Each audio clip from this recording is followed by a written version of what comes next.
God, it's so fucking cloudy and windy, but we'll get through it. I think the gaming industry is headed into a pretty bad place. Yeah, we have some cool upcoming titles, but all of those are gonna cost an arm and a leg and also the rest of your body. The metaphor is that it's expensive, okay? But, and I know this is pretty niche, there is a way to get a game without spending $500 on the Switch and $100 on the game. Indie games. I don't think it's controversial to say that indie games are capable of providing a pretty similar hit rate in terms of quality as AAA games, but at half the price. Do I think there are no bad indie games? No! But it's just a better deal overall. There typically is one catch for indie games, especially the biggest ones, where the communities are fucking insane, which I find doesn't really happen with mainstream or AAA games. I mean, yeah, you have Red Dead fans saying they want to shoot Sadie Adler and eat her corpse, but I feel like whenever you decide to like an indie game, you sign this contract that basically dictates, okay, you like this game and want to see art and stuff made by the community? Cool, you are now part of a community with a very loud population of people that are fucking insane. And before you try to tell me, all fandoms have nut jobs, buddy, I know, but like, indie game fandoms are notorious for being off their fucking rocker. The Undertale fandom has fully developed alternate universes with games about Sans if he was evil, or if he was Papyrus. Also many terabytes of Toriel porn. You're telling me that Halo fans are just as rabid? Well, maybe, but they're not as loud. But at least with these very successful indie games, you get something out of it. Cuphead has a Netflix show, Deltarune is a leading title for the Switch 2, FNAF has the 607th highest grossing movie of all time. But what happens when a large indie game doesn't become a phenomenon? Segue, Pizza Tower. Pizza Tower is a game made in 2023 by the developer Tour de Pizza, which really feels like you're pigeonholing yourself into only making games about pizzas or towers for the rest of your video game making career. It's a game about... well, that's the thing. The game doesn't take itself seriously. It's not a grandiose expression about what it's like to be human or have depression. It's a game about a guy named Peppino who runs Peppino's Pizza with a guy named Gustavo and his rat Brick, who one day has a guy named Pizza Face say he's gonna make a pizza tower and says he's gonna blow up Peppino's Pizza, so Peppino has to climb the pizza tower to save Peppino's Pizza. It's really not that serious. And Pizza Tower was a pretty big game. It sold somewhere in the ballpark of 800,000 copies. But it's not iconic in the way that Undertale or FNAF are. So what happens when a game has slightly similar commercial success to its contemporaries, but doesn't bridge the gap to becoming this pillar of indie games? Well, then you're in a situation where you get all the weird fandom shit and a scarce amount of the good parts. Before I can talk about the Pizza Tower fandom, I want to talk about the game first. And before I get into it, I just want to say nobody has made a video like this before. Nobody has made a video talking about an indie game and then make fun of the fandom. Just want to make that clear.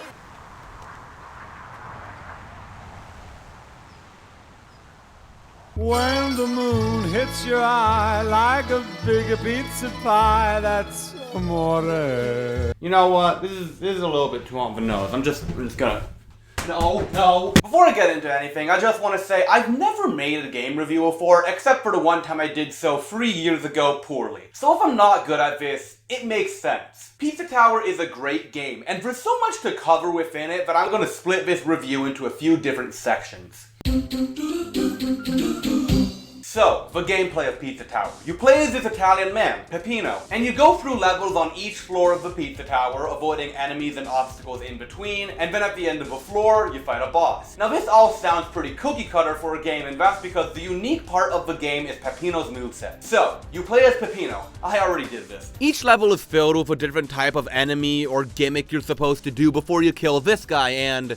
we'll get to it. Peppino's moveset includes running at 3 different speeds, running, twirly legs where you can break metal blocks and stuff, and crazy running where you just go real fast. While running, you can also wall climb and wall jump. You can use the grab button, which is useful for when you're not running fast, because once you're running fast enough, you can pretty much get any enemy dead. You can press up while running to do a big super jump, and then you can press grab to shoulder check in a direction and maintain your speed. You can parry, which is useful for enemies that attack you, because if you get attacked, you can lose your streak. You can roll, dive, slam, whatever this is. Its moveset is basically fine-tuned to allow you to cruise through any level at Mach 10, if you know what you're doing. This moveset also makes it so that enemies don't really matter. If you're running fast enough, everyone will just get scared and you go BAM! I guess except for the rats. You can't really lose in a level. Well, enemies can't kill you. So that means the risk from being attacked isn't death, it's losing that precious streak. So anyways, you make it to the end of the level after killing just so many cheese knights and tomato devils, and you make it to this thing, I think it's called a John Gutter. and you kill him. And then my favorite song of the game starts playing, and this timer appears, and new paths open, and your objective is now to get back to the beginning of the level as fast as you can before Pizza Face appears and kills you. And this is all happening while this crazy song is playing in the background, and enemies are popping up, and new paths are made, and depending on the level, you have to do some more things with the level's gimmick. I love this part of the game. It really allows you to feel how smooth and good the movement is. Like, if you know how to do it, you can breeze through this part so quick. And that's kind of the beauty of it. Whether you're a fresh new player or a world record speedrunner, most of the time, you will be able to finish a level. And that's where ranks come in. Hey, we're not there yet. If I can talk about gimmicks, I actually really enjoy them. What I'm calling a gimmick is essentially a power-up or unique attribute for that specific level, like a knight's armor, or a rocket, or piranha-infested waters, or this, or you're the pizza now. I will say, some of the gimmicks aren't great. The golf level, it's the golf level. If I'm playing as Peppino and I can run at Mach 3, why the fuck would I want to have to worry about this cheese ball while I'm running back to the start? So that's the levels. What about the bosses? They're all pretty cool, I think. The bosses are pretty basic, but they're performed really well. They have a set of 3 to 5 moves that they'll do, then you have an opportunity to hit, and as the fight progresses, more environmental shit happens around, and then you deplete their first health bar, and they get a second health bar, and you go through it all again, but as the environmental shit is happening. It's cool. Not as interesting as the levels. What do you want me to say? And that's where ranks come in. Okay, good. Throughout traversing each level, you can collect a bunch of shit. Ingredients, these ingredients in cages, which are actually really important. It's literally how you progress through the game. Secret eye stages, a janitor who opens the door to get you to a really cool treasure. All of this, along with fucking up enemies, allows you to gain points. And points determine your rank, which doesn't have any practical use, but if you finished a level and only got a D rank, could you really live with yourself? The ranks go D, C, B, A, S, and P. Again. Later. Usually if you collect all the collectibles and secrets, you can handedly walk away with an A rank. But for S rank, you need real skill. Get all the shit and maintain a relatively high combo all the way through, and then do the second lap where you can run through the level one last time for a bunch of points. The secret rooms are pretty fun because you kind of have to look around the level to find how to get to them. Like in this level, there's this weird rat-shaped pillar, so you use your knight's armor to slide all the way to the other side of the screen. And then you slide all the way back and hit the pillar and yeah! Along with collectibles, there are also chef tasks that you can do that range from killing all the hot dogs in these markets to damn, that's kind of hard. And once you do all of them on each floor, the door to the chef task room turns gold, and I definitely didn't just do this on the first floor, okay? I did every chef task. P. Could you fucking stop? P rank is a really cool game mechanic where if you get all the special stuff, secrets, treasure, second lap, and don't break your streak at all, you get P rank. And it takes it from a game that really anyone can play because you basically can't die to an insanely hard achievement. I also love this ranking system because it lets you revisit levels that maybe you didn't do so good the first time around, but once you put a few more hours into the game, that rank just skyrockets. Oh, ranks for the bosses just have to do with how much damage they do to you. What do you want me to say? Pizza Tower's art direction is pretty cool. It looks a lot like it was made in MS Paint, but I know it wasn't, okay? It was made in A-Sprite. I don't want the fucking pizza police after me. This intentionally janky art direction really gives the game just so much charm. From the design of Peppino, to the enemies, to the bosses, to the little expressions he makes on the TV screen, it's clear that every single drawing, while looking kinda jank, was made with a ton of intention and care. The art style is also synonymous with the humor of the game, which, man, this game can be funny as hell sometimes. It's very cartoonish and silly, but also just plain dumb. Like, most of the shit probably isn't funny on paper, but it works with the gameplay. One of my favorites is in this level, you race this horse to get one of your special little ingredient guides, but if you go back to look at the horse, he just looks so fucking pissed. Another one I like is in this level you switch to playing as Gustavo and Brick, and a little tune plays, and a screen pops up. But when you go back to playing as Peppino, it just shows this, and this is just funny to me, man. Like, come on. Also, this was gonna be its own section, but I'll just talk about it here. The music in this game is great. You've probably heard it in the background of some of my videos, and also this video, and it's just really chill and funky. I don't know how to talk about music. This was a mistake. Overall, I think Pizza Tower is a pretty cool game. Good movement, chill, funny art style, and great music. I'd give it the GUG score of 8 out of 10.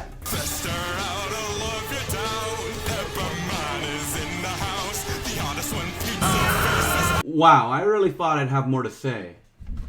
Guess I have to make this section longer. So we have established that Pizza Tower is a pretty good game with pretty funny humor and is all around just fun. So tell me why none of the fan content is good. I've seen like 2 examples of something that is good. What the fuck? I mean, that's a little bit hyperbole. Not all of it is shit, but the bulk of what I saw when researching for this video was garbage. And why is one of them a fucking game review? I love this donkey video so much. It kind of recreates the funny, silly humor of Pizza Tower. What is he saying with this? What does he mean?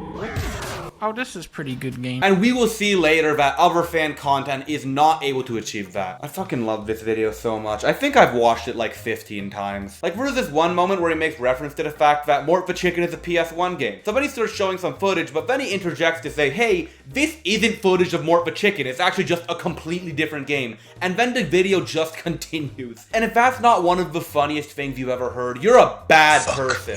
This video also introduced me to Donkey, and yeah, I know I'm uncultured, but also fuck you. But do you know what's better than a game review? A game theory! MattPest says he's late to the party. Buddy, you don't know the definition of that word. I have a genuine question. Are we finally allowed to admit that game theories at this point are not much more than just thought experiments? I'll say one thing. In my world, Pizza Tower has no lore. It's silly to me to try to apply some overarching story to a game that takes itself so unseriously. So when MattPat starts rambling about how Peppino and Pizza Head were great friends and Peppino got him fired by calling the health inspector, fucking go back to talking about Afton Gas or how Sans' Nest is a game about a man named Peppino Spaghetti. Calm the fuck down. So this is strange. This guy, Perman, is a channel completely dedicated to video game skits revolving around Pizza Tower. They're just dorkly if they decide to sell their soul more than they already had. Oh wait. At first, and then what? Whoa. It's really just extremely hollow skits aimed at children. Like this stupid when Peppino can buy all the bosses video, which for the first half follows the premise of the dumbass title, but for the second half, I don't know what the fuck's happening anymore. He's just typing in shit and getting it. What is this bullshit? Also, you misspelled revolver and sheriff. Dumbass. One thing that I have applauded them for is the decision to not make these characters have voices. The biggest problem I see with Pizza Tower fan animations is that they have voice acting, and like, I think there was a clear reason why they didn't give Peppino a voice. Even though we know he would sound like the most Italian man ever, listening to that for more than a minute makes me want to rip my fucking ears off. Like, imagine a world where the original Pizza Tower has cutscenes that sound like this. That's it. I give up. Me too, kid. But on the other hand, the lack of voice acting probably just speaks to how low effort this content feels. I mean, there's at least some effort. It looks like these were made in-game, but man, it's also pretty bad. Like, he's really making 10 crazy ways Peppino could defeat the bosses in 2023. Like, buddy, you're 6 years late. Perman, you're not gonna join the likes of iconic game parody animators like Smashbits, Dorkly, Mashed, or Level Up anytime soon. I mentioned random encounters in the last video, so I kinda have to talk about it. I like Pizza Tower the musical. I like any of them. How did this hard-ass bread stick to the ceiling? You really want me to believe this, AJ? Come on! Also good to see that Random Encounters fire effects have not improved in the last 7 years. I mean, it's a fun song. Random Encounters will always make something good, but it's not nearly as catchy as something like Hello Neighbor. Can I come inside? Also, the decision to make the whole musical just Peppino and Pizza Face when there are like 20 more strong characters from this game to include is pretty fucking bizarre. But don't worry, we got another musical right here. Cheese, mushrooms, tomatoes. That's quite enough, thank you. This game has a really extensive modding community, which is unique because unlike something like Friday Night Funkin' that also has a really crazy modding community, the base game of Pizza Tower actually has a ton of shit in it. So modding it is actually just cool instead of being necessity. So the first mod I found was called Toppin' Gals, where the toppings are made to be sexy ladies, and it was made by notorious internet pedophile -8. Okay, that's good, moving on. The next one I found was called Pizza Tower Stuffed Crust, that planned to overhaul a bunch of game mechanics, add new levels, make new music, and it was also made by a pedophile. Jesus Christ, is this Pizza Tower or the fucking Fanverse? I think I've seen enough. Yeah, there's probably some good mods out there, but when the first 2 mods I encounter are both made by pedophiles, yeah, I'm quite good, thank you, I'm fine, I'm full. Credit where credit is due, I have actually heard murmurs of some good mods coming out of the game, but there's really not much you can do when my introduction to the community is just pedophile! Pedophile! Anyways, Pizza Tower but Gyat mode. That's the sentence. Pizza Tower, but fucking Gyat mode. Do you think God stays in heaven because He too lives in fear of what he's created. I mean, for the Doobus Goobus video on Pizza Tower, is that worth talking about? Who cares? This video is pretty okay because it's just the format of Goobus taking characters from pieces of media and making them say funny things in his funny little voice. There's no way not to make this format hit, it just works. But you know what doesn't just work? Oh, let's get into it. I've mentioned LankyBox before in a few videos, but I've never really engaged with her content because I don't hate myself enough to do that. Yet. There's something supremely depressing watching this. These guys are like 10 years older than me, and it really just feels like they're debasing themselves for that Walmart coin. Essentially, in this video, they fight all the bosses in the game while doing some dumbass commentary over it. And when they're not doing their cringe commentary, they're promoting their Walmart line. It's sad watching this, not only because it's the fakest shit you've ever seen, but because we're taking something creative, something actually good, and just using that for their own game. And what do they add? Talking about creepypasta versions of themselves being sus, and every time they say they'll beat every boss in the game, a sped up version of the intro plays. And that's genuinely the only thing in the video that made me laugh, but it wasn't supposed to. It was meant to be something I genuinely look at and be like, whoa, we're gonna beat the bosses. I don't even think we're actively playing the game in the video, because the transition between bosses does not look like a cut at all. This sucks. They censor the noise doing a middle finger, they say blaster instead of gun. This is the most sanitized, stupid, kiddie shit I've ever seen. Hell, maybe it's the genesis of the Pizza Tower fandom becoming so fucking childish. I mean, what's a video essay without some crazy conjecture? What more can I say? LankyBox bad. And then everyone clapped. I've admitted several embarrassing things on this channel, so I have no qualms with saying I was an avid SMG4 watcher until like 2019. SMG4 is a topic I'm afraid to make a video on because to make a video on how they fell off, you have to go watch their old content. And that's a bit intimidating. So for now, SMG4 Pizza Tower video, yeah! Essentially, here's the plot. Mario and Luigi want pizza, so they go to Peppino's Pizza, because you can't make the funny Pizza Tower jokes unless Peppino's Pizza is canon in-universe. Mario then gets mad that Peppino has his own pizza place, so then he makes his own. And then Peppino gets mad at Mario because he's being competition. And then Mario runs through a pizza tower while mediocre to bad jokes happen. Mario and Peppino have a big epic fight, and then they kiss and make up. Am I supposed to say something? Every joke in this video made me react with an audible sigh. There you go. I genuinely think Pizza Tower is a good game. Despite how fucking stupid it is, I genuinely think it's actually good. But the problem with being a Pizza Tower fan, from what I've watched, only like 10% of the content the Pizza Tower fandom makes is good, and the rest is shit. And out of the good pieces of media, only one of them gives these things voices. I really don't like the voices. That's genuinely one of my top gripes. Whenever you give a Pizza Tower character a voice, it makes me just want to fucking... I don't know, be better, be funnier, why'd you fucking watch this video? I don't know, man, I fucking suck, I don't want to be around anymore. I don't care if I die at all. Everything has sucked lately.